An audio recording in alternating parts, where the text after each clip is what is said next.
My name's Brian. I'm 51 years old, and I've spent the last 16 years being invisible inside my own home. The house sits in a quiet suburb just outside Seattle, tucked behind a row of dying maples and overgrown hedges. It's not big, not fancy, but it's paid for by me. Every nail, every shingle, every monthly payment from a bank account with only one name on it, mine. Karen moved in with her son, Logan, back when he was 6. And from the moment they unpacked their boxes in the hallway, I stopped living for myself.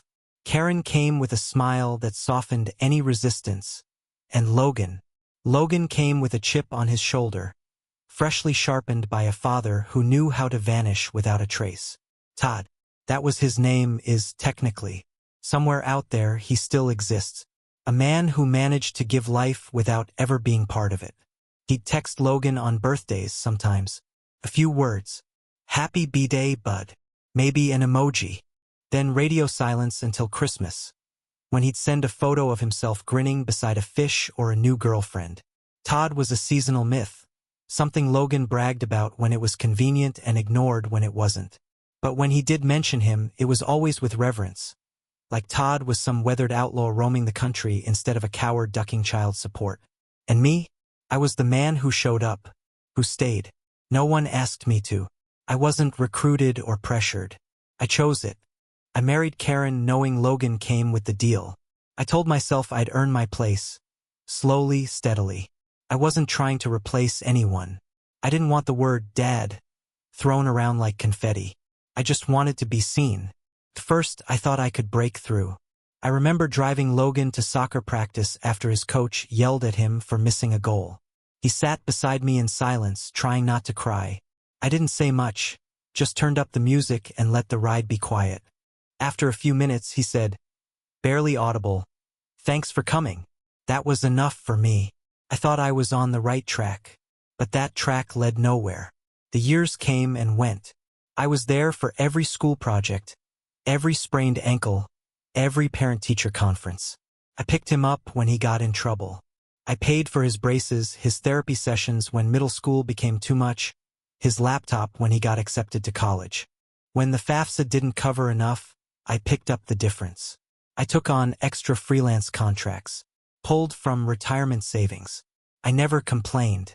I told myself this is what a father does, even if no one calls him one. Every inch of Logan's future, every college visit, every exam fee, every Uber ride back home was cushioned by my wallet. And still, in his eyes, I was just a stand-in, a background actor in his story. He'd introduce me to people as my mom's husband, not Brian, not even stepdad, just a footnote to his maternal lineage. One night, I overheard him on a call with a friend. He was bragging about landing a summer internship. "Yeah, man," he laughed. "I worked for that. No one gave me anything." I stood outside his door, stunned. No one gave him anything. I had drained my savings to keep his tuition from ballooning into debt. I'd cut corners in my own life so he wouldn't have to. I hadn't bought a new coat in 3 years. I made coffee at home instead of grabbing it on the way to work. I skipped trips, postponed dentist appointments, ignored the check engine light because every dollar was redirected to him. But in his version of the story, he'd climbed the mountain alone. That was the pattern. His wins were his alone. His burdens were mine to carry. And Karen, she saw it even if she pretended not to. Sometimes, late at night, she'd whisper a thank you when she thought I was asleep. A hand on my shoulder, a sigh into the darkness. "You're doing more than anyone ever did." But when the sun came up, she went back to silence. Let Logan ignore me.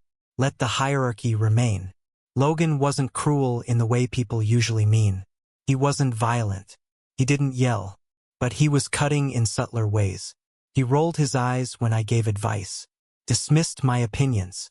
If I made a joke, he'd smirk and say, "That's not funny," like I was some failed comic bombing on his stage. He let me pay for everything while making it clear I didn't matter. It all came to a head one afternoon. He was home for the summer, lounging on the couch I bought, watching a TV I paid for, scrolling through a phone on a plan under my name. We'd just had dinner. I asked him to help load the dishwasher. Nothing dramatic, just a few plates. He didn't move. "Logan," I said, calm but firm, "come give me a hand." He looked up from his phone like I'd interrupted royalty. "Why?" "Because I cooked," I said. "Just give me 5 minutes." That's when he stood up, face twisted, voice raised. "You're not my dad," he snapped. "Stop acting like it. You're nothing to me."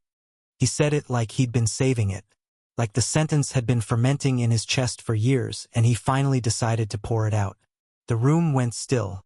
Karen was in the kitchen. She didn't say a word. I stood there holding a plate, hands trembling. I didn't respond. I just nodded, set the dish in the sink, and walked out to the garage. That's where I stayed for hours, sitting on the concrete floor next to a stack of unopened Amazon boxes, things I'd ordered for him.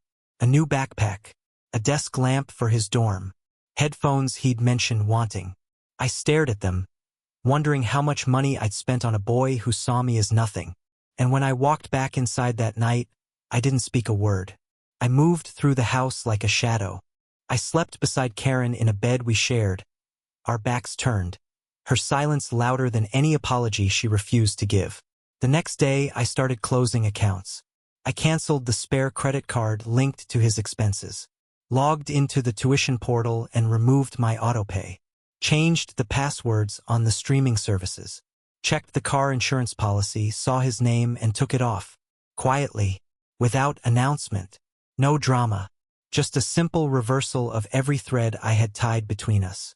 I was done pretending I was part of a family that treated me like a stranger. The thing about slow betrayals is that you don't always see the line you cross until you're standing on the other side. 16 years I spent building a future that excluded me. 16 years I traded comfort for resentment, hoping one day Logan would say, "You were there when it mattered," but all I got was contempt dressed as entitlement. He acted like life owed him something, like my labor was just a given, like food appeared from the sky, bills paid themselves, and money had no origin. He believed his comfort was earned, not gifted.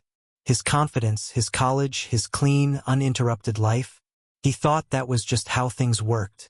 And Karen let him. That's the part that stings the most.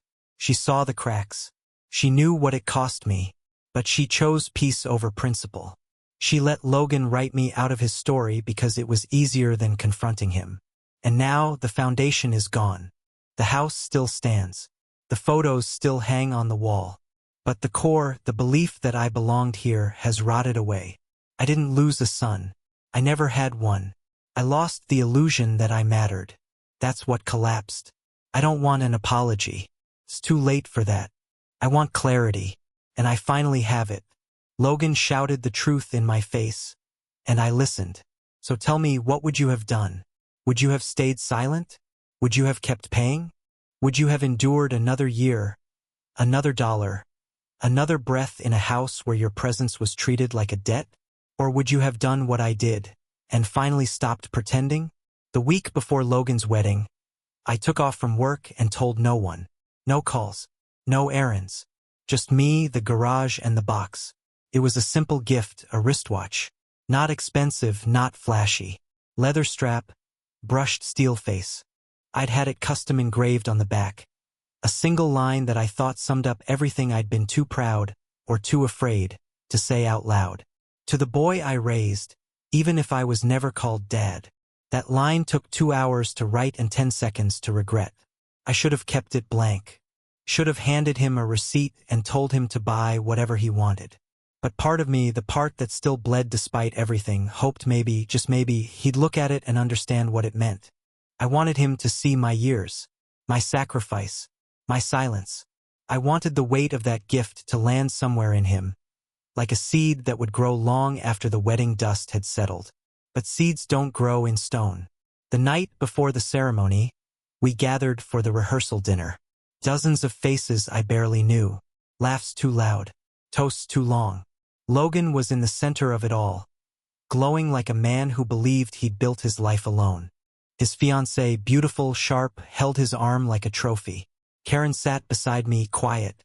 She wore a new dress I bought her last month. Logan hadn't noticed. I doubt he even noticed she got her hair done.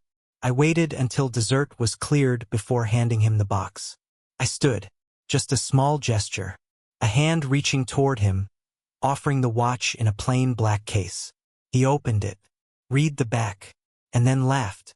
Not a chuckle, not a private moment of awkwardness. A full laugh, loud enough for the whole room to catch. Then he said it, holding the watch in the air like it was some kind of joke. "You seriously think you earned that title? You're nobody to me." The room went still. No music, no clink of forks, just his voice, smug, sharp, final, hanging in the air like smoke. Karen looked down, her hands clenched into fists in her lap. But she said nothing, not a word. I didn't reply, didn't raise my voice, didn't throw the watch back in his face.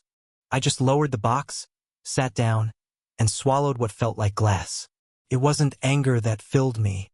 Not yet. It was clarity. The kind that burns slow like frostbite. You feel it too late and then you're numb.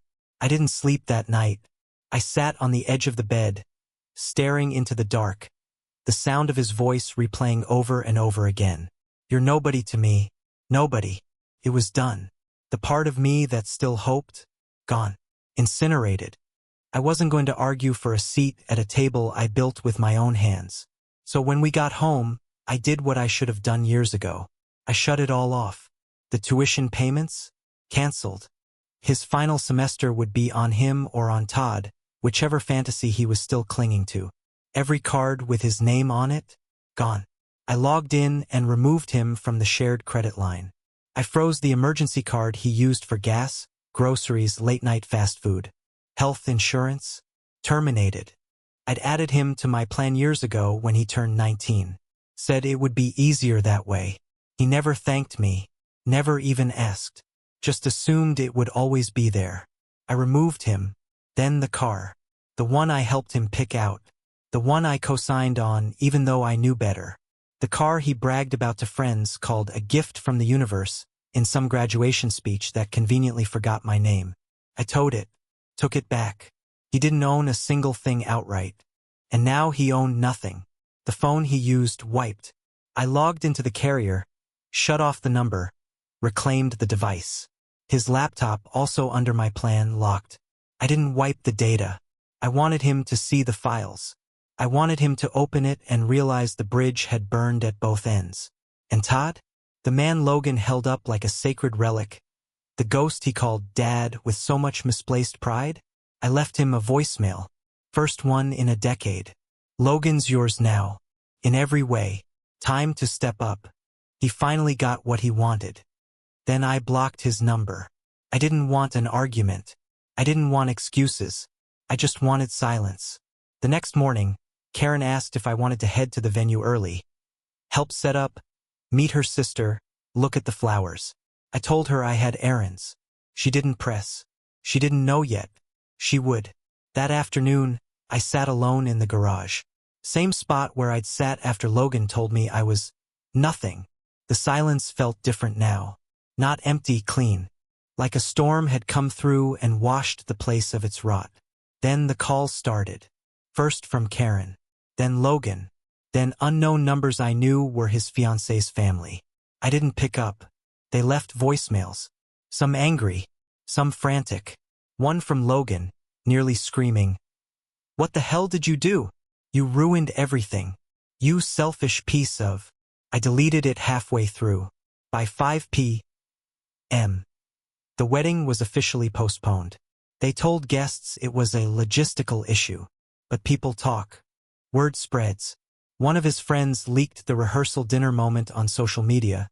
Just the audio, muffled but clear enough. "You're nobody to me." The comments started rolling in. Half sympathy, half scorn. The ceremony never happened.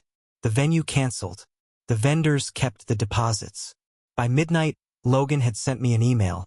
A 5-paragraph screed about how I orchestrated his humiliation. How I made him look like a joke. How I'd sabotaged the best day of his life. Not a single line about the watch. Not a single apology. Just blame as usual. I didn't respond. That night, Karen sat beside me on the couch in the dark. No TV. No music. Just silence. She finally whispered, "Did you really cancel everything?" I nodded. "He called me crying," she said. "Said he didn't know what to do." I waited.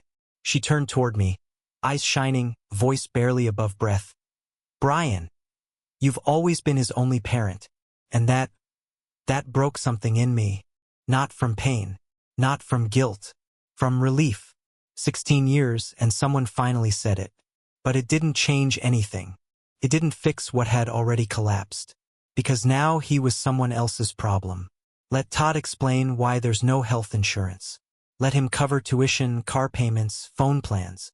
Let him be the father he always claimed to be. Let Logan find out what it really means to be raised by a ghost. Me? I was done filling in for the man who abandoned them both. Done pretending that love was enough without respect. Done paying for a seat at a table I was never welcome at. Logan thought I'd keep going. That I'd swallow one more insult. Fund one more illusion. But this time, when he told me I was nobody, I believed him. And I acted accordingly. So tell me, what would you have done? Would you have handed him the watch anyway? Would you have smiled through the laughter? Would you have paid for his wedding after he told you that you meant nothing? Or would you have done what I did? Flipped the switch and let the silence speak for itself? Karen didn't speak to me for 2 days. She moved around the house like a ghost, eyes red, hands trembling when she thought I wasn't looking. Every drawer she opened, every cabinet she touched, sounded louder than it should have. She'd set her coffee cup down a little too hard, close a door with a little too much force. But not once did she say my name. That silence used to scare me. It doesn't anymore. On the third morning, just after sunrise, I found her sitting on the back deck, wrapped in the throw blanket I bought her last Christmas. The coffee in her hands had gone cold.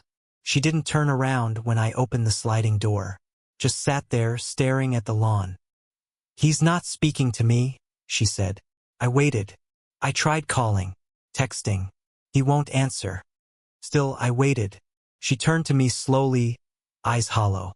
"He blames me, says I chose you over him." I didn't move, didn't blink. "Did I?" she asked, and for the first time in years, I heard something in her voice I'd never heard before. Fear. "He said I should have stopped you," she went on. "That I should have canceled the wedding myself, told you to back off. That I'm just letting you ruin his life." I looked at her, not through her, not past her, her. "And what did you say?" I asked. She hesitated, swallowed. I said nothing. The air between us hung like fog. "I don't know what I'm supposed to do," she whispered. "I feel like I'm losing everything." I walked back inside, because she wasn't losing everything. She was finally seeing the cost. It wasn't until that evening that the real damage surfaced. Guests started arriving in town, relatives from Oregon, California, even someone from New York, all expecting flowers, vows, and a catered reception. Instead, they were met with awkward explanations and no ceremony. The venue sent out an email confirming the cancellation. The caterer refused to refund the deposit.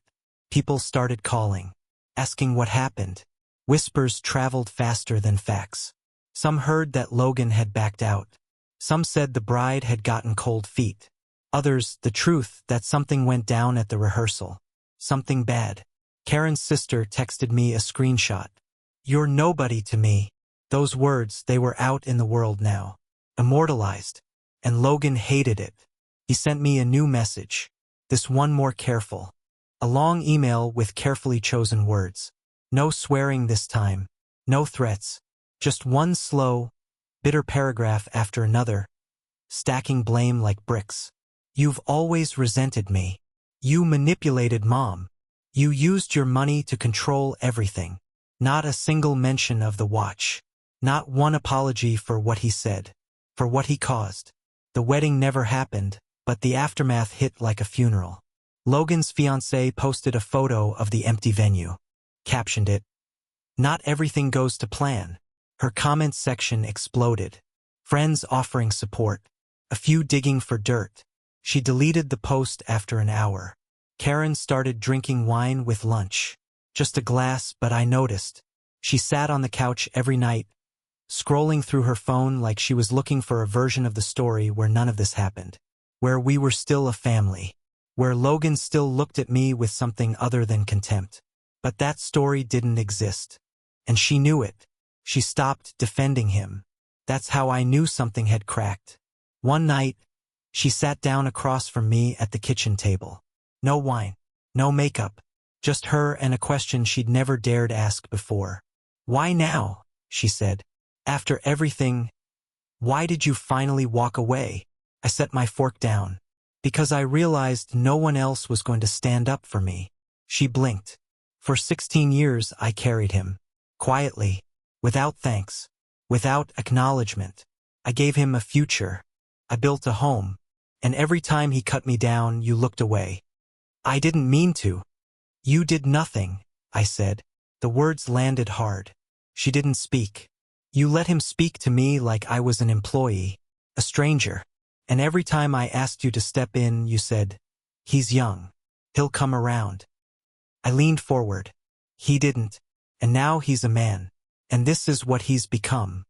Karen's lip trembled. "But you're punishing him, cutting him off." "He cut me off first. He drew the line. I just respected it." Silence again. "I never wanted this," she whispered. I thought love would be enough."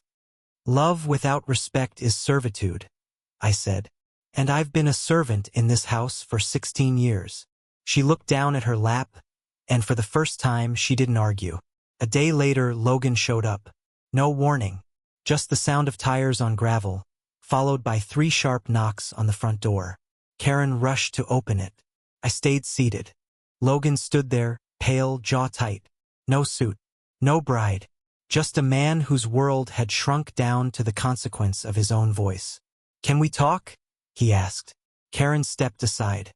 He didn't look at me as he entered, just stood in the foyer like he'd forgotten where to go. I didn't get up. "You ruined my wedding," he said finally, turning toward me. "No," I replied. "You did that yourself. You had no right." "Exactly," I said. "I had no rights. You made that clear." He flinched. Karen tried to step in. "Logan, maybe if you just—" "No," I said, cutting her off. "Let him speak. Let him say whatever he came here to say." Logan stared at me, rage flashing under his skin. "You embarrassed me," he said, "in front of everyone. You made me look like a fool." "No," I said. "You did that when you laughed at the man who raised you. You did that when you humiliated me in front of a room full of strangers. You did that when you called me nobody." He clenched his fists. "You always acted like I owed you something." "You did," I said. He blinked. "What?" "You owed me basic decency, respect, gratitude. Not for the money, for the years." He shook his head. "I didn't ask for any of it. You didn't have to. That's what makes it a gift." He stood there, lost. I stood now, too. Met him at eye level. "You spent your whole life comparing me to a man who never showed up. And when I showed up, you pretended it didn't count. You used my labor, my time, my love. And then you tossed me aside when it stopped being convenient." Karen's breath hitched behind us. Logan stepped back, jaw trembling. "I didn't mean it. The watch thing. I was just— It was the pressure. The wedding, the people." "No," I said. "You meant it. You said exactly what you felt. And that's why it mattered." He looked away, voice smaller now. "I didn't know you'd take it so far. You told me I was nothing, so I stopped being something." The air shifted. Something final passed between us. He didn't apologize. Not really. He stood there, waiting for me to undo it. Waiting for grace. But grace doesn't come without reckoning. "I'm not funding your future anymore," I said. "I'm not the bank. I'm not the safety net. You want to rebuild your life, you do it with your own hands. Or Todd's." At the mention of his name, Logan's face twisted. "He's not. He won't help." "Not my problem," I said. Karen stepped forward, tears in her eyes. "Please, Brian. Maybe we can work something out. Just for a little while." I turned to her. You told me I was the only parent he had. Now it's time to live like that's true. The silence after that was long, heavy. Logan walked out first. Karen didn't follow him. That night, I sat on the deck alone. Same spot she'd been in days before. The sky was clear. The stars sharp. The house behind me quiet, finally. No wedding. No performance. No more pretending. I didn't feel triumphant. I felt free. So tell me, what would you have done? Would you have paid for the ceremony? Would you have swallowed the insult and smiled through the toast? Or would you have done what I did, and let the wedding fall apart the second your worth was laughed at? The morning after Logan left, the house was quiet. Not the kind of quiet that soothes, the kind that hums like a warning, like the stillness before a door slams or a plate breaks. Karen stayed upstairs. Her footsteps on the floorboards above me told me she was moving, but slowly, like someone learning to walk in a world that had shifted under her feet. I sat in the kitchen. Same spot I always used. Same coffee. Same silence. Except now, there was no illusion left to sip with it. 16 years. 16 years of groceries, rent, medical bills, camp registrations, busted phones, birthday cakes, tires, braces, overdrafts, tuition. 16 years of giving while being treated like a hired hand, except hired hands get paid. They get respect. I got silence. I used to believe that consistency would earn me something, that if I just kept showing up, they'd see it. Logan, Karen, maybe even her family, someone would point and say, that man carried this house when it would have collapsed without him. They never did. But the collapse came anyway, and what rose from it was something close to peace. When Karen came down around noon, her eyes were rimmed red. She didn't speak, just sat across from me and wrapped her hands around a mug I'd already filled. She looked at me like she didn't know what to say, like every version of the conversation had already played out in her head and ended badly. I helped her anyway. I'm not sorry, I said. She flinched. I know. I won't take it back. Not the watch. Not the cancellations. Not the silence. She nodded once. Logan made his choice, and now he gets to live with it. Her eyes welled again. He's hurting. So am I said. And that was the end of that. She didn't defend him anymore. Not after the wedding. Not after the emails. Not after he told his aunt that I'd blackmailed the family. I saw the messages. Karen left her phone on the counter one night, and I read every word he sent her. You picked him. He ruined everything. Don't expect me to forgive you. Not once did he ask if she was okay. Not once did he say he understood what she'd sacrificed, standing between two men. One who abandoned him and one who stayed too long. He was still stuck in the story where everything that hurt was someone else's fault. I didn't reply to his messages. Didn't write a rebuttal. I let his silence grow roots in his own home. And when Karen started whispering again, at night in the dark, it wasn't thanks this time. It was questions. Was I blind? Did I raise him wrong? Was it my fault? I didn't answer. She wasn't asking me. She was asking the ceiling, the universe, herself, trying to rewind 16 years in reverse, hoping to find a crack she could fill before it turned into a canyon. But it was too late for that. Weeks passed. No calls from Logan. No updates. I didn't ask. Karen stopped offering them. We drifted like people sharing a boat in silence, knowing any wave could tip it over. Then came the fallout. Karen's family turned. Not all at once. Some were quiet, the polite kind of disapproval. But others were loud. Her sister called me a tyrant. Her cousin sent a message saying I'd traumatized a young couple on the brink of a new life. They didn't ask what happened. They didn't ask what was said. They just picked the story that made them feel righteous. Karen tried to play diplomat, sending long messages trying to smooth things over. But there was no smoothing over this. You can't clean a wound with denial. And you can't save someone from the consequences of their own words. One night, Karen asked if we could start over. Go away. Leave town for a weekend. Forget. I stared at her. Forget what? I asked. That he said I was nothing? That you let him? She looked down. That's not fair. Yes, it is. She didn't ask again. The house settled into a new rhythm.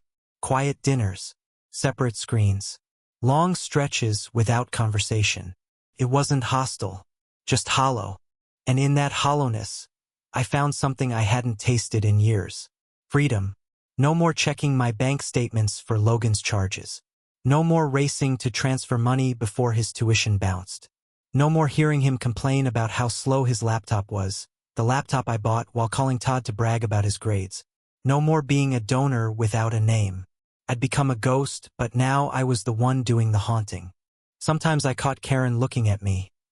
Not with anger, but with recognition.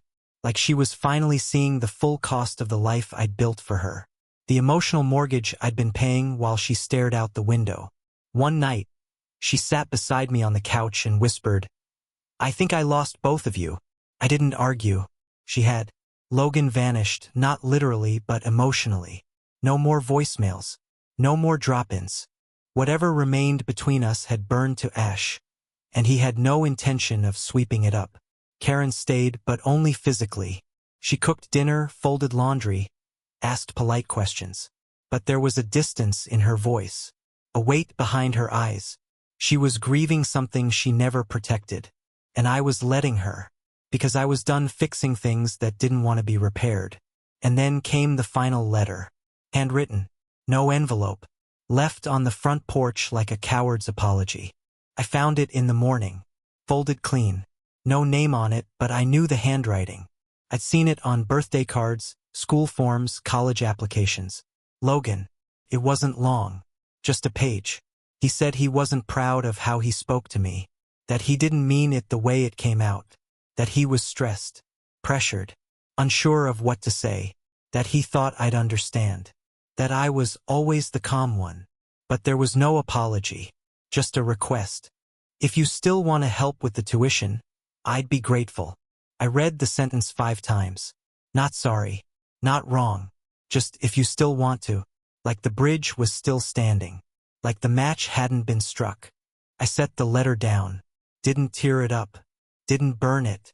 Just left it on the counter for Karen to find. She read it in silence. Didn't cry. Didn't ask me what I'd do. She already knew. That night, I lay in bed and finally slept. Not the shallow sleep of obligation. Not the restless churn of a man waiting to be acknowledged. Real sleep. Deep. Dreamless. When I woke, the world felt lighter. Because I was finally free. Not just from Logan. From the role I was forced to play. The wallet. The fix-it man. The ghost with a credit score. I was no longer someone's half-father. No longer a substitute for a man who never showed up.